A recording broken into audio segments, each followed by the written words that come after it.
Well, it's a rut. You can do whatever you want and shoot a big buck, right? Wrong.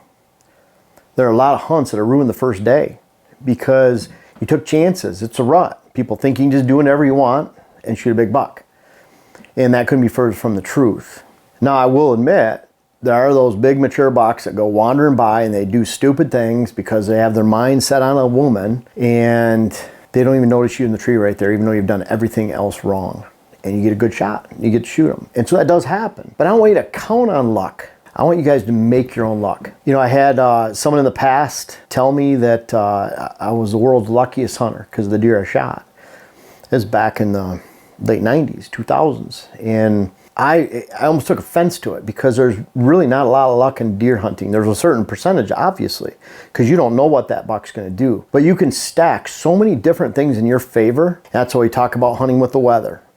We're talking about making smart. We talk about that you can't shoot more deer sitting by getting off the couch. You can shoot more deer by sitting on the couch and being smart, making good decisions. So when it comes to rut, I just detailed 7 things right here real quick that I think we can go through and we'll make sure you're on the right track and you're not letting your guard down and you're still making smart decisions and navigating the rut so that you can find success. Because there's a lot of people that do things during the rut, during the first few days, wherever they hunt, ruin it for when the good days even arrive. So I make sure you guys don't do that. Patience wins. Really does, folks. This week right here, we're talking the 30th, 31st, and then through the 7th of November. This week right here is an incredible time to sit in the upper Midwest. But it's warm this week. It's interesting, a friend of mine, a real close friend of mine, Tim Glover up in Marquette, Michigan, he hunts in Gaylord, Michigan. Big area he hunts in, big ranch they call it. A lot of acres. He has a club there that he hunts with a group of guys, real good group of guys that work hard. And Tim is at a point in his life that he can make decisions based on being smart for hunting and not necessarily wants to do. And what I mean by that is he had his rutcation planned for this week. And it's warm. And so he even texted me, we're up in Saskatchewan, I get this random text from Tim. Hey, weather's bad, it's warm, I'm considering bumping my week of vacation to the following week. And I know that's a big deal because Tim lives and breathes, and this is his passion for the rut and getting this time off and hunting hard. He's very serious about it. And so I knew those things were getting serious, and that's when I started looking at the weather for him, kind of like, yeah, it's bad. I would bump it. He has the ability to. So it took a lot on his end to say, you know what, I couldn't wait to go and leave on Friday night, Saturday. Imagine that for your rutcation. And then now you're not doing it until the following Friday, Saturday. And that's what he did. He has that flexibility. There's always people that jump on the comments and say, well, you know, not everyone has that. I get that. But some of us have made, and not all job and career choices are made by ourselves. You know, there's layoffs, there's things that happen, obviously. But a lot of us have made decisions with our careers when we were young to make sure that we could have the flexibility to do this because it is our passion and we love it. I can tell you that if things changed, it'd only be temporary for me. Maybe a year or two, I'd have to do things to make ends meet so that I had to pay the bills and I couldn't go hunting when I wanted. But you can be rest assured that within a year or two, I'm gonna have a job that allows me to have flexibility because this is what I do. I don't care about bowling leagues. I do love to fish, but I can fit that in. I don't have other things that I like to do throughout the year. This is it. And so from day one, when I was working, late teens, early 20s, I made decisions and career choices where it would allow me to do this. And so Tim, at this point in his career, he's been working with the same company for a long time. He was able to bump his vacation back and make a very, very smart decision that's exercising a lot of patience. A lot of these points have to do with patience. So think about patience as the overall theme. Best stand, first sit. Are you gonna exercise patience? What if you have a stand you can't wait to go sit in, but it's really bad weather? It's windy, it's rainy, it's stormy, it's cold, it's not. Bottom line is there's a lot of extremity in the air that you know whitetails are not gonna move. Just because it's a rut doesn't mean they're going to move. There's a wind study, Penn State University, I think it was, that did a wind study on whitetails, showed that deer move a little bit better when there's more wind. You had to get out of the wind. So you don't go out in your favorite stand up on top of a ridge and actually hunt thinking you're going to have good success, especially just because it's during the rut. I'm not saying you can't shoot a whitetail during high windy days, but if you can hunt the lee side of a ridge, you can hunt the lee side of a swamp or a thick patch of conifer and cover, that's where you're going to find the whitetails. Often a disproportionate amount in that quiet area because they're going to seek shelter and get out of the wind. And so when it comes to that first sit of your rutcation, are you going to sit in your favorite stand? Well, let the conditions tell you. If it's post cold front, big front moves through, temperatures have dropped, winds are more moderate instead of extreme, great time to go sit that best stand. Maybe you have the luxury of you can just tap into that stand location without spooking deer and you can see there's no rubs, no scrapes. Well, then wait till next week. Just because it was a good stand last year, the year before, doesn't mean it's going to be a good stand this year. You need to pay attention and read the sign.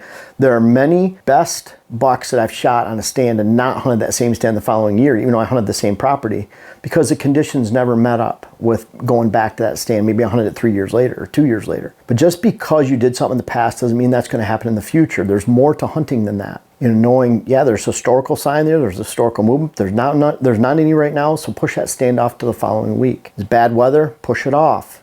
Go still hunt, go hunt another stand. So just because your best stand doesn't mean it's your best sit for that day, your best choice for that day. Number 3, it's so critical to define what's a morning stand, what's an evening stand. Morning stand is by bedding, and afternoon, evening stands towards food. The deer should be moving towards food in the afternoon for you. So you should have stands that relate to that. If you're sitting in a bedding area stand in the afternoon, probably a bad choice, because the closer it gets to the afternoon and dark, the less likely you are to see deer because they're all moving to food. So I want to be at that bottom of the funnel of daylight movement, which is the food source by the time it gets dark. All the deer are going to eat because they've been eating browse in the woods all day. That's a good thing. They want woody browse. If they don't have it, high stem count, hardwood regeneration, woody shrub tips, acorns, whatever it might be, even scattered apple trees. If they don't have that food source during the day, they're probably not there. And if they don't have that, they probably don't have cover, because cover is all about stems per acre and thick cover. So it's really important you have that, but deer are going to be in a completely different location and moving towards a different location in the morning versus where they are in the afternoon, evening moving to. So very important for you to understand and there's not a good strategy overall hunter out there that doesn't understand morning stands versus evening stands. That's so critical to understand that. And so very critical during the rut. Again, you can't just forget everything. You just go sit wherever you want. Think about, is this a morning stand? Because if it's an afternoon and you're going into a morning stand, that means deer are probably in that area already or bedded and you don't know where they're at. So you're a good chance you're going to bump them. If you bump them, why are they going to come back in your rutcation? So food source stand, if you go into there in the morning, they could be already feeding there, because a lot of times they're hanging out there in the morning when it gets daylight because it's a rut. Bucks are making rubs and scrapes. They get back to their bedding areas a little bit later, which allows you to get into bedding areas safer. Think about sitting in a bedding area stand and rotating around to another stand, and when it comes to an all-day sit. What is an all-day stand? Well, it's between food and bedding. It's in a thick area where you could ask yourself, can you imagine a buck moving in this area during the middle of the day? If you can, because it's thick enough, it's connected by thick cover to bedding areas, that might be good for an all-day stand. We have about 15% of our stands and blinds out of 45 in 2 states. I'd say there's a good 6 or 7 that we could sit all day in. But it's not very common. It's not as common as you think. And so a lot of people sit all day in the same stand, and half of that day, because it's a morning stand or an evening stand, and if they went into it at the wrong time, if they went into an evening, afternoon food source stand in the morning, they might even bump deer out and their hunt's done. It might even be done for the rest of the week, because mature bucks are unforgiving. And they're the lowest hole in the bucket as far as strategy. Mature does aren't unforgiving. They are forgiving. They allow you to make mistakes. They have small home ranges. They're so food focused. They think as a group, they group think, which anytime you group think, that's a bad thing. And you just get lulled into doing something. So think about that. Is this stand an all day stand? I'd prefer you sit all day, but you sit here in a morning stand and safely go around, and you have the luxury. If you're in the morning, you've been sitting there for 4 hours, 5 hours, 6 hours, you know where deer are at around you. So you can leave that and go find another spot that's more afternoon related. That means you score the day well. You get a good score in the morning, good score in the evening. How early to get into a morning stand? That leads to that question. And it's important to ask yourself this: where are the deer at in the morning? For example, if I believe that deer are anywhere when I go into a stand, I want to avoid that area. So if I think there's a chance that deer could get downwind of me because it's thick and part of the bedding area, then I don't want to get in there very early. I want to get in there just in time. I went in this morning on a hunt, and I need those thermals coming up from 400 feet down in the valley to be hitting me in the face. And in most areas, they're getting pulled down before daylight. So I need daylight to happen plus 15, 20 minutes. So shooting light plus 15, 20. So I need to be well away from a food source in a stand like that, because I'm counting on my hunt to be safe about 15, 20 minutes after shooting light.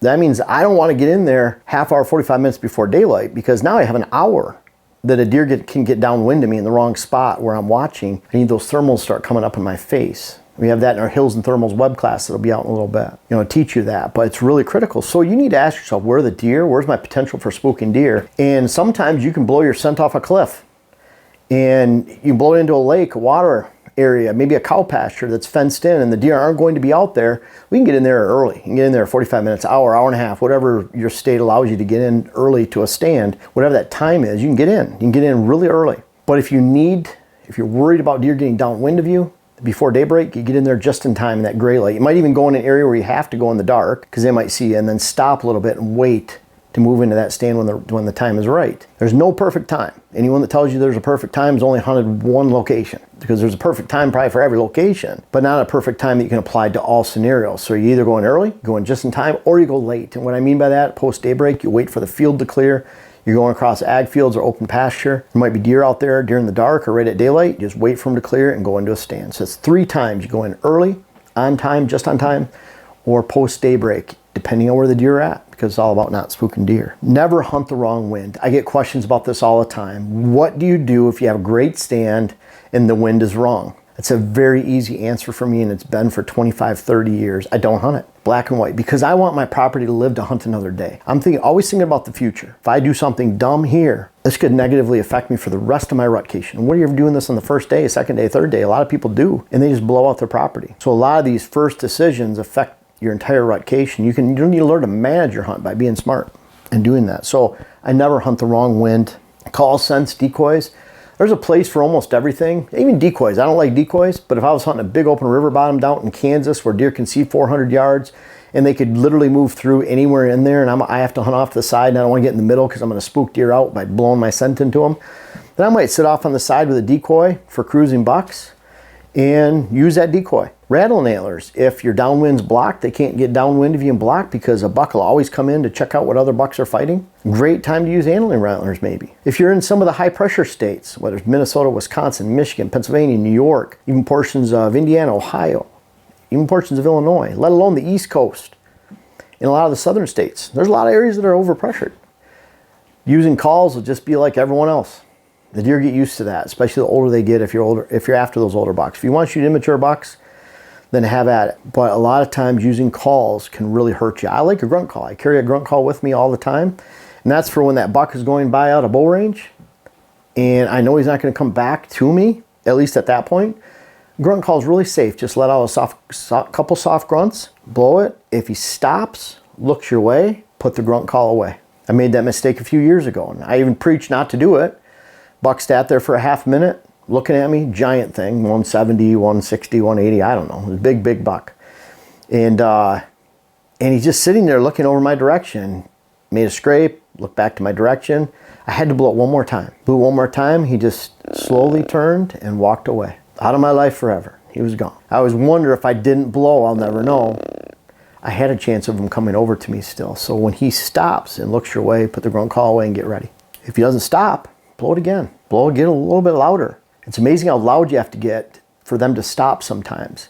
Grunt call is very natural and it's soft.